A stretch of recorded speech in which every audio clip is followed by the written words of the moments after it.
বন্ধুরা, good afternoon. তো আজকে আমি দুপুরে কি কি রান্না করেছি তোমাদের সাথে শেয়ার করব। তো এখানে সবার ফার্স্টে আমি দেখাচ্ছি পেঁপে আলু দিয়ে শিঙি মাছ দিয়ে তরকারি করেছি, আদা কাঁচা লঙ্কা বাটা দিয়ে আর একটু জিরে গুঁড়ো দিয়েছি। তো যা মাছ ছিল সব রান্না করে ফেলেছি আজকে, শিঙি মাছ। আর এখানে আছে ভেন্ডি ভাজা, আর এখানে আছে লোটে মাছের কষা বেগুন দিয়ে। আলু আজকে আর দিলাম না, আজকে শুধু বেগুন দিয়েছি। বেগুনটা ভেজে তারপরে দিয়েছি, কেননা একসাথে বসাই আমি মাছ বেগুন সব সবজি দিয়ে একসাথে বসিয়ে দিই। তো আজকে ভেজে করেছি বেগুনটা, বেগুন ভেজে লোটে মাছটা রান্না করেছি।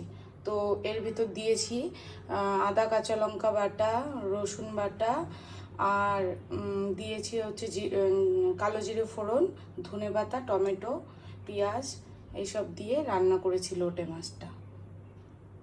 তো এই হলো আজকে রান্না বান্না তরকারি।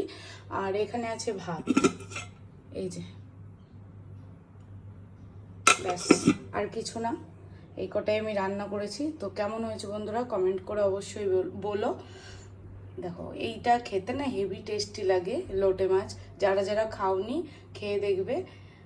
তো আজকে তো আমি রান্না তোমাদেরকে দেখাতে পারিনি, আজকে তোমাদেরকে মেনু শেয়ার করছি। পরে একদিন তোমাদের সাথে লোটে মাছের কষা রান্না শেয়ার করব বেগুন দিয়ে। তো এই হলো রান্না বান্না। কেমন হয়েছে বন্ধুরা কমেন্ট করে বলবে।